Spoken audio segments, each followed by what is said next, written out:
Nós temos a presença da Fabiana Vieira, psicóloga que atua em Luxemburgo e é colunista da Abril também. Tem alguns textos dentro do site radiobril.com e também agora tem um canal, o Psiconversa, que fala muito sobre psicologia, sobre os assuntos ligados à saúde mental. Boa tarde, Fabiana.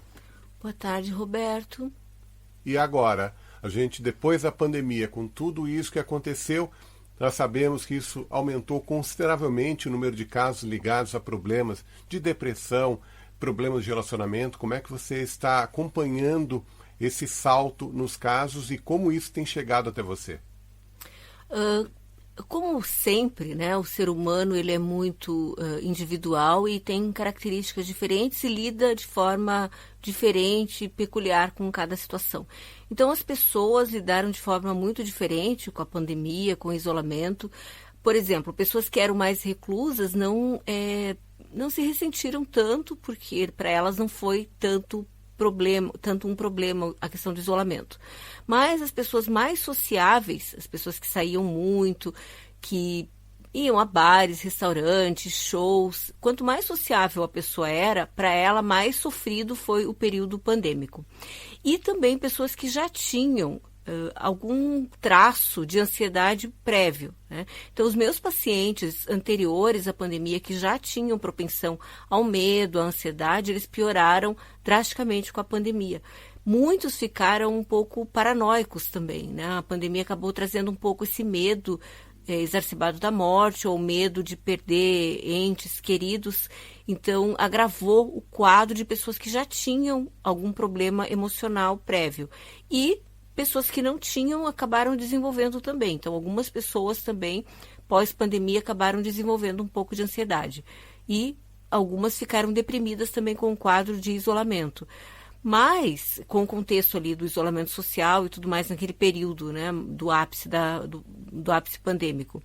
Mas é uma coisa muito individual e eu diria que as pessoas que tiveram mais problemas emocionais com a pandemia são pessoas que já tinham algum prévio problema emocional ou de saúde mental. Foram as que foram mais afetadas, porque para elas é muito difícil lidar com situações desse tipo, situações em que elas se veem em perigo, em risco, então elas acabaram ficando mais fragilizadas ainda diante da situação.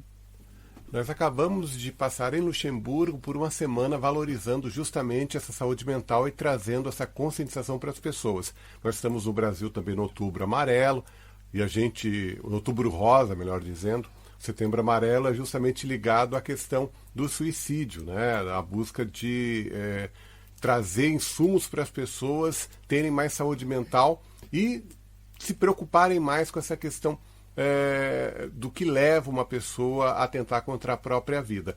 No caso do Outubro Rosa, fala-se do câncer de mama, dos cuidados que a mulher deve ter. Você acha que atualmente está se havendo mais conscientização com relação às questões da saúde e essa semana em Luxemburgo traz luz para esse tipo de assunto ou ainda tem muito preconceito com relação às pessoas que demandam algum atendimento? Eu vejo, né, eu até vi o primeiro-ministro de Luxemburgo fazendo alusão à semana, então até fiquei bastante feliz com essa preocupação, que não é uma coisa tão comum na maioria dos países, né, que os governantes de primeiro escalão aí tenham como pauta a questão da saúde mental.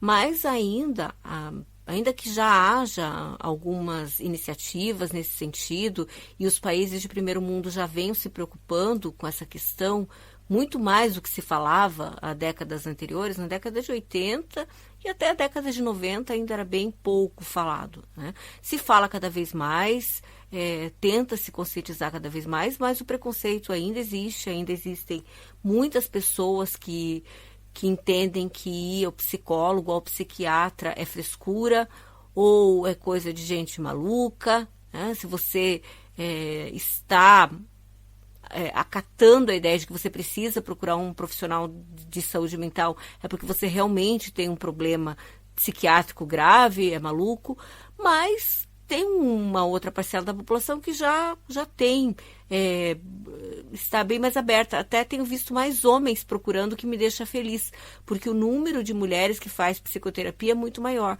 Mas hoje aumenta cada vez mais o número de homens que eu atendo, homens em atendimento. Então, os homens também estão aceitando o fato de que, às vezes, eles ficam fragilizados, que eles têm problemas emocionais, problemas relacionais, problemas no trabalho.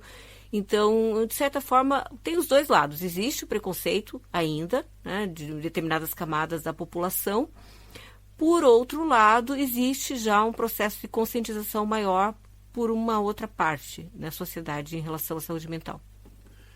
E agora, depois da pandemia, que a gente percebe que agora as pessoas estão retomando as atividades ao ar livre, estão tendo que fazer o movimento reverso, de deixar o home office e voltar para a atividade em contato com as pessoas. Isso também tem gerado alguma espécie de estresse extra, alguma patologia que não existia até então? Na verdade, o que acontece? Algumas pessoas, o home office, o trabalho híbrido, né, se abriu essa possibilidade, a pandemia teve esse outro lado. Muitas pessoas se adaptaram bem no home office, tem muita gente que gosta. Eu sempre faço essa pesquisa e tem pessoas que adoram trabalhar em home office. Eu creio que a maioria das pessoas gosta do trabalho híbrido, que é ficar uma parte em casa, né? Quem tem trabalho administrativo, lógico, que não precisa ir até o escritório. Hoje se abriram muitos campos de trabalho nesse sentido. Eu mesma passei a trabalhar muito mais home office, hoje eu atendo remotamente também, uma coisa que seria inimaginável quando eu fiz a minha graduação lá nos anos 90. Né? Nem existia essa tecnologia e é uma coisa que a gente nem conseguia imaginar, porque era coisa dos Jetsons. Então, atender remotamente, e eu acredito até que haveria um preconceito no sentido de achar que a psicoterapia tem que ser feita presencialmente, porque tem toda a questão relacional do psicoterapeuta, do psicólogo com o paciente. É claro que não é exatamente a mesma coisa, mas é uma saída bastante... a psicoterapia remota é uma saída bastante racional para as pessoas que não podem se deslocar. E hoje o interessante é assim, eu moro aqui, né, em Luxemburgo, e eu atendo pessoas do mundo todo. Então, eu atendo pessoas do Brasil, dos Estados Unidos, de outros países, que moram em outros países também. Então, essa é uma possibilidade também, né? Você...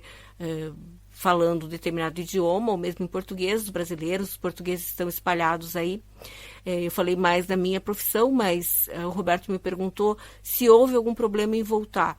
Não acredito que haja um problema em voltar. Se a pessoa tem um problema em voltar para o trabalho presencial, é uma característica pessoal dela, porque ela gosta do trabalho home office. Né? Aí, ela é uma característica pessoal dela, mas isso não está relacionado à questão de saúde mental. Na verdade, assim, a saída, ir para um parque, as saídas para o ar livre, fazer atividade física, tudo isso contribui imensamente. Assim. Se você está meio chateado, sai, dá uma volta no teu quarteirão, que você vai ver um bichinho, uma flor, e isso já contribui imensamente para a tua organização emocional, mental e química até do cérebro. Tem pesquisas em laboratório, em que os pesquisadores eles mostram imagens de natureza para as pessoas, de praia, de cachoeira, de mato, e eles percebem que tem uma mudança significativa nas ondas cerebrais, que isso tem uma repercussão enorme na questão da ansiedade. Então, o contato com a natureza, sair, andar, ao contrário de gerar estresse, gera algo positivo. É claro, né? Eu estou pensando aqui num país como Luxemburgo, que é pequeno, que tem natureza, mas se a gente for pensar em grandes centros, como São Paulo e outras grandes cidades, Paris mesmo, é muito mais complicado, é muito mais fácil você trabalhar home office do que você pegar condução, transporte coletivo lotado e tudo mais, e isso traz um estresse. Mas não é o estresse pós-pandemia, é o estresse da vida urbana, que aí é uma outra questão, é o estresse que já pré-existia, pré-pandemia. E com relação a esse trabalho que os profissionais da saúde, notadamente os profissionais de saúde mental, agora passaram a atuar dentro do sistema de atendimento online, e com isso abriu-se aí a possibilidade de atender pessoas das mais variadas culturas, de países diferentes, idiomas diferentes. A questão cultural influencia muito na saúde mental? Tem diferenças intrínsecas que fazem com que você perceba que há mais patologias em determinadas situações de países de primeiro mundo ou países subdesenvolvidos? Isso muda esse enfoque, muda também na relação profissional e paciente? O que eu observei, né, atendendo aqui em Luxemburgo, eu atendo pessoas de várias nacionalidades. É claro que o psicólogo ele tem que ter essa inteligência, essa capacidade de entender a cultura daquela pessoa que você está atendendo, com a qual você está se relacionando, porque ela traz elementos, né, nas questões emocionais dela, ela traz elementos da cultura dela. Então, é importante sempre entender a religião daquela pessoa, os hábitos do país da onde ela veio, em se tratando de um país cosmopolita como é Luxemburgo, por exemplo. Mas uma coisa que eu percebi, atendendo aqui, é que basicamente as questões emocionais do ser humano, elas não mudam tanto assim. Elas não mudam tanto assim, independentemente da cultura. É claro que os desafios são outros. Então, existem, por exemplo, culturas mais machistas, não sei se essa é a melhor palavra, mas em que a mulher tem um papel na sociedade diferente da mulher ocidental, por exemplo, que é mais independente, enfim, né? A gente sabe que tem sociedades em que o papel da mulher é mais submisso ao homem. Então, é claro que a forma de tratar, por exemplo, uma mulher de uma religião assim, ou de um país assim, ou mesmo um homem, você vai ter que entender e vai ter que tratar aquele paciente à luz da sua cultura, né? O psicólogo ele tem que tomar muito cuidado em relação a isso. Ele não pode... naquele contexto, a gente chama o setting terapêutico. No setting terapêutico, não faz sentido você trazer, a gente sempre acaba trazendo, é claro, mas tem que ter um cuidado enorme para você não trazer o teu viés cultural, as tuas crenças pessoais para o espaço ali do gabinete, né, do consultório psicológico para o setting terapêutico.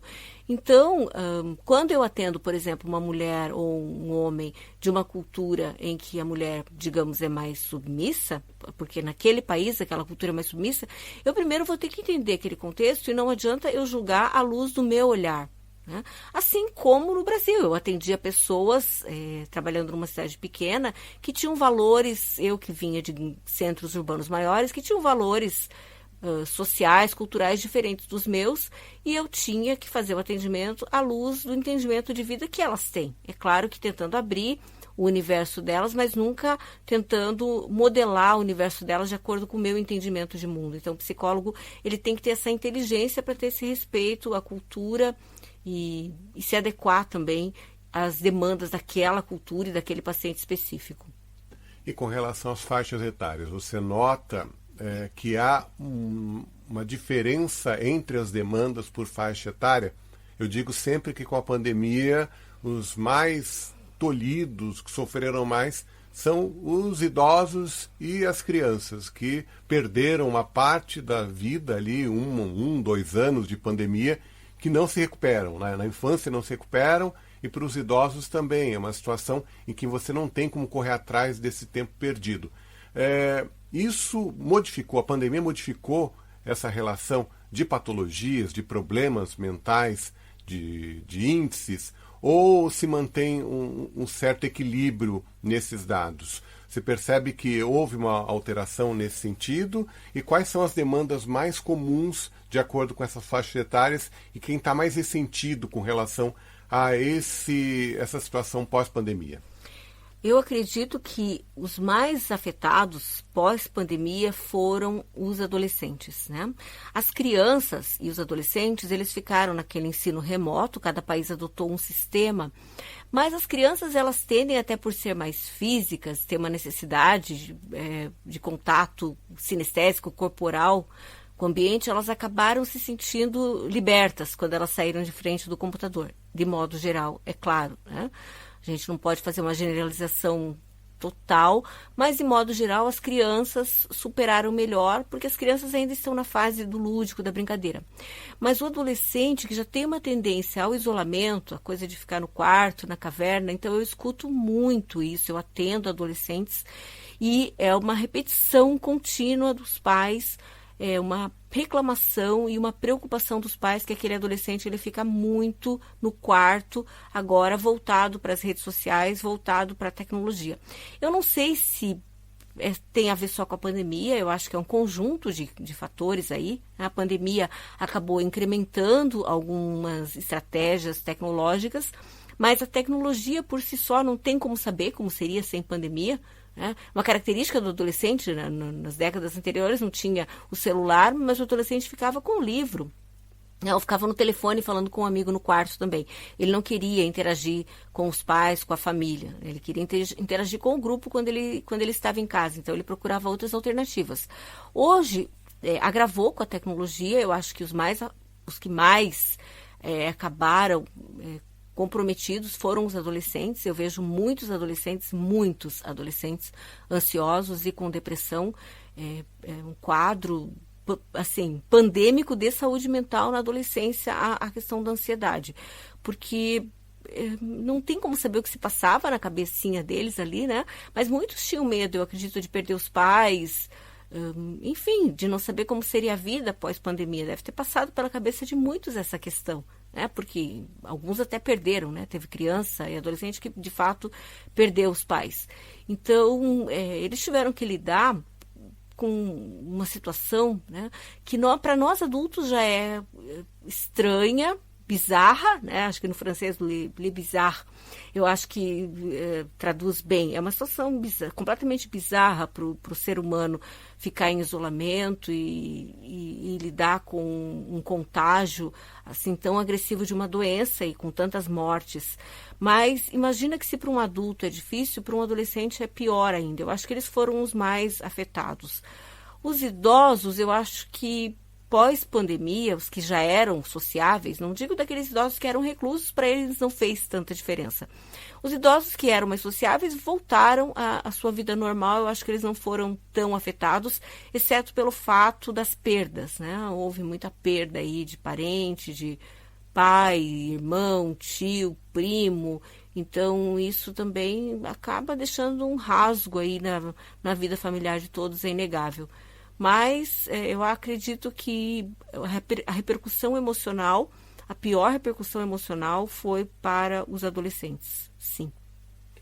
E para a gente chegar agora à parte final da nossa entrevista, Fabiana, eu gostaria de saber, com essa tua experiência, você tem uma experiência bem completa, sendo professora no Brasil, atendendo como psicóloga clínica no Brasil também, trabalhando com RH, quais são as mudanças na sua concepção a partir do momento que você veio atender na Europa? O que você está enxergando de diferente no seu trato com os pacientes? Como é que você está enxergando esse novo momento? E quais são os desafios que você enfrenta na hora de atender pacientes que chegam no consultório? As demandas são parecidas? Elas mudaram muito de um país como o Brasil para um país como Luxemburgo? Como é que isso está sendo no seu dia a dia? Então, eu acho que está relacionado à minha resposta anterior já. O ser humano, ele é sempre muito parecido em qualquer lugar do mundo. Isso eu descobri aqui, né? Apesar de eu já ter atendido pessoas do Brasil todo e já tinha atendido pessoas de outra nacionalidade, mas não em tão grande quantidade e essa diversidade. Hoje eu atendo pessoas do mundo todo, da Irlanda, da Grécia, né? Muitos de Portugal, é claro, da França, da Argentina, da Itália, enfim. Mas basicamente eu percebo que as questões humanas elas se repetem sim, com aquele parênteses que eu fiz antes, aquelas aspas que eu coloquei antes, da questão cultural. Você sempre tem que entender a cultura daquela pessoa. Mas a cultura também não tem a ver só com um país, né? A cultura tem a ver com questões familiares também. Então, eu já atendi, por exemplo, uma pessoa que era de um país de primeiro mundo, super desenvolvido, e que os pais eram extremamente conservadores, que tinham uma mentalidade, uma moça jovem, com pais com uma mentalidade parecida com pais dos anos 50 no Brasil, digamos assim, com relação a questões de sexualidade, questões morais, por exemplo.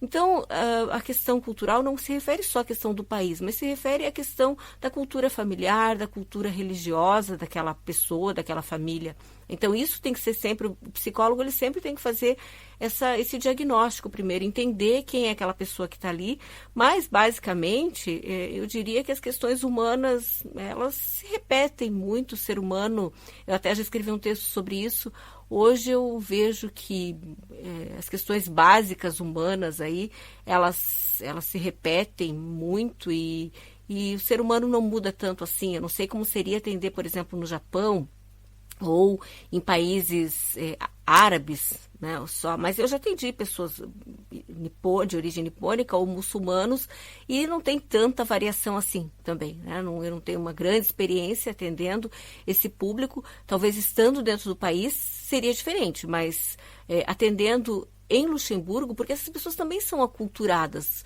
Elas estão num país cosmopolita, de uma diversidade cultural enorme, então é inegável que a pessoa mantenha um pouco da cultura dela, é claro, né? É inegável. Nós, brasileiros, a gente tem ali, vamos dizer, a nossa coloninha, que a gente fala da nossa comida, e assim são todos, né? Os árabes fazem isso, os portugueses fazem isso, têm as festas deles, vivem na comunidade deles, é claro. Mas, ao mesmo tempo que as pessoas estão nessas bolhas culturais, elas estão ali interagindo com pessoas do mundo todo. E isso acaba fazendo com que as pessoas tenham que se abrir também para novas culturas. Elas sabem que esse outro existe, que esse outro jeito de viver existe. Então, basicamente, eu acho que, até pela minha trajetória, eu sou psicóloga há 20 anos já, talvez um psicólogo menos experiente, com menos manejo, percebesse melhor essas diferenças, mas eu já atendi tanta gente que hoje eu vejo que não é tão diferente assim atender. Você muda, às vezes, o idioma em que você está atendendo. Eu atendo, por exemplo, em espanhol também, em inglês, mas, basicamente, as questões de casamento, de relacionamento, problemas no trabalho, conflitos com o chefe, questões de autoestima, basicamente são sempre as mesmas e se repetem. O ser humano é meio que igual em todo lugar. E com relação ao teu canal do YouTube, você dá dicas ali de relacionamento, de como lidar com questões relacionadas à psicologia. Eu queria que você dissesse, então, para a gente finalizar, quais são os indícios de que a pessoa tem algum problema que deve ser levado até um terapeuta. O que a pessoa pode observar, não só nela mesma, mas nos familiares, em quem está ao redor, que possa dar um toque e falar assim, olha, procura um psicólogo, isso aí não está legal. Quais são os indícios, quais são as principais características de alguém que está se encaminhando para ter um problema nesse sentido? Tanta coisa, né? Tanta coisa, mas assim, basicamente a própria pessoa, ela tem que perceber se ela não está se sentindo bem com ela mesma. Então, por exemplo, se ela não tem mais vontade de levantar da cama, se ela não tem mais motivação para viver, se ela não vê mais graça nas coisas que ela gostava antes, ela não tem mais vontade de fazer, coisas que a estimulavam, né? Se ela gostava de ouvir uma música, hoje para ela não tem graça, fazer um passeio para ela não tem graça. Então, são fortes indícios de depressão. Então, quando a pessoa não tem mais motivação mesmo para fazer as coisas que ela contumazmente fazia antes, né? E o mal-estar consigo mesmo também, por exemplo, questões relacionadas à própria aparência, distúrbios corporais, né? A pessoa se acha, por exemplo, no caso da anorexia, a pessoa se acha sempre acima do peso sem estar, pessoas que não conseguem lidar com a própria aparência, que sofrem demais com o próprio corpo, que não se aceitam como são, não só em relação à aparência, mas em relação à própria personalidade, baixa autoestima, a pessoa não gosta do que ela não respeita quem ela é, ela gostaria de ser outro, ela se compara com os outros, né? Eu falo muito da questão das redes sociais aí, tem que tomar muito cuidado para que o outro não seja o teu parâmetro, você tem que ser o teu parâmetro de melhoria e não a comparação com as outras pessoas. Você me perguntou o que mais, né? Se você, por exemplo, está muito irritado o tempo todo, cansado, estressado, sem paciência, também são indícios de que seria importante fazer uma terapia para ver o quê? Muitas vezes a pessoa desconta no outro, né, uma irritação que ela tem, às vezes com aquela outra pessoa. Então eu estou me lembrando aqui de casos de casamento. É muito comum, por exemplo, o marido está bravo com a esposa por um motivo, E aí, quando a esposa, sei lá, derruba um copo, ele grita com ela por uma coisa banal como aquilo, mas na verdade ele está bravo por um outro motivo. Ou às vezes ele nem está bravo com ela, mas ele veio estressado do trabalho e acaba descontando nela. Então, esses problemas relacionais, também de irritabilidade, falta de paciência, são outro fator. E, enfim, se você também não consegue se fixar no teu presente, fica o tempo todo preocupado com o futuro, são tantas questões, né? Infelicidade de modo geral, se sentir desconfortável num relacionamento amoroso, se sentir desconfortável numa relação de trabalho, começar a questionar a tua profissão. Eu acho que o psicólogo pode te ajudar em todas essas questões de conflitos internos, de dúvidas em relação a escolhas, sejam profissionais, sejam pessoais, em relação à autopercepção que você tem de você mesmo, né? Se você não se gosta, se você não se percebe como uma pessoa legal, eu acho que o psicólogo pode ajudar a pessoa a se equilibrar muito nesse sentido. Pessoas muito tímidas também, pessoas que não conseguem estabelecer vínculos emocionais. Eu já atendi casos de pessoas, por exemplo, que elas não conseguem manifestar carinho, por exemplo. Então, é um problema emocional também, né? A pessoa ela é embotada emocionalmente, ela é embotada afetivamente. E muitas pessoas têm essa percepção, ou escutam, às vezes, do parceiro amoroso, né? Que a pessoa tem essa incapacidade. Pessoas que têm muita dificuldade em iniciar contato social, que tem muita timidez, não conseguem iniciar uma conversa, que se sentem muito acuadas num ambiente novo. Então, é muita coisa.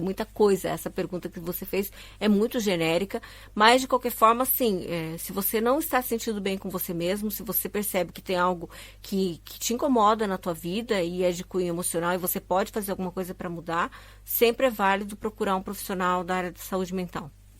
Você falou sobre a dificuldade de relacionamento, a pessoa tem uma trava e não consegue ter relacionamentos e se relacionar com outras pessoas. Para uma pessoa como essa, imagino que seja um tabu até chegar até o profissional como um psicólogo e se abrir. E qual é a dica para que ele efetivamente vá até esse profissional, que vai ser muito importante para recuperar a saúde mental dele, mas ao mesmo tempo ele tem esse problema. E como é que ele faz? Como é que ele quebra esse gelo e chega até esse profissional? Então, eu atendi até hoje pessoas com casos extremos de fobia social, até eu estou lembrando agora de 2 casos aqui, até de 2 jovens, um rapaz e uma moça. O rapaz ele ia meio que empurrado pela mãe, né? A moça ela ia espontaneamente. De fato, essas pessoas elas não procuram muito. Existe muito mais pessoas extremamente tímidas do que as pessoas que procuram atendimento. É importante a pessoa se perceber aquilo como um padrão de comportamento prejudicial para o próprio funcionamento emocional dela, que aquilo impede que ela estabeleça vínculos, não só vínculos emocionais, mas até na questão acadêmica, profissional. Muitas vezes a pessoa tem uma dificuldade enorme de falar em público, então isso acaba atrapalhando. Procurar um psicólogo, o psicólogo pode ajudar essas pessoas a encontrar estratégias. Eu vou dizer para vocês que é um trabalho bem árduo, bem demorado e bem difícil. Quanto mais cedo, até fica a dica aí para pais que percebem que as crianças são extremamente tímidas, é importante fazer um trabalho ali já na infância ou na adolescência, com relação a essa questão da introversão. Porque quanto mais tarde fica para trabalhar a questão da introversão, mais difícil é quebrar esse padrão de comportamento e fazer com que a pessoa desenvolva estratégias e habilidades sociais, que a gente chama, para se relacionar com o outro. E para a gente fechar esse papo, Fabiana, obrigado pela sua presença. Um convite, então, para as pessoas acompanharem o seu canal. Quais são os canais, quais são os contatos para te localizar? Sei que você está ali na Abril, no site radioabril.com tem texto da Fabiana. E dê pra gente, então, ali os canais para entrar em contato contigo.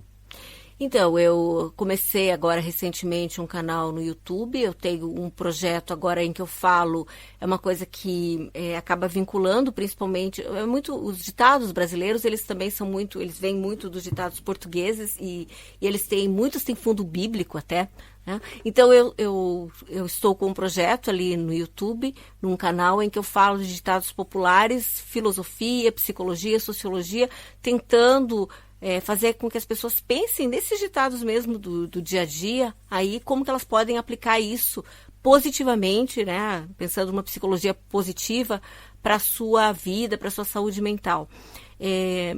O nome do meu canal é Psiconversa. E eu falo de vários temas ali, eu falo de saúde mental, tem um vídeo em que eu falo da autossabotagem, que a própria pessoa acaba tendo mecanismos inconscientes em que ela sabota os seus próprios projetos, ela não consegue seguir adiante e nem sabe bem porquê, muitas vezes, mas a proposta é que eu venha cada vez mais trazendo temas e o objetivo do meu canal é também fazer lives, fazer entrevistas. Eu também estou no Instagram, eu acho que muita gente gosta de usar o Instagram, aí eu respondo ali as mensagens no direct, fabianavieira.psico, bem fácil de achar. fabianavieira.psico, vocês podem me mandar uma mensagem, eu faço atendimento remoto também, respondo dúvidas, questões, e ali no Instagram também eu posto alguns vídeos sobre saúde mental. Acho que são os 2 canais mais fáceis em que vocês podem me achar. Podem me contatar também pelo WhatsApp, o número de Luxemburgo, né, é 352-691-322-216.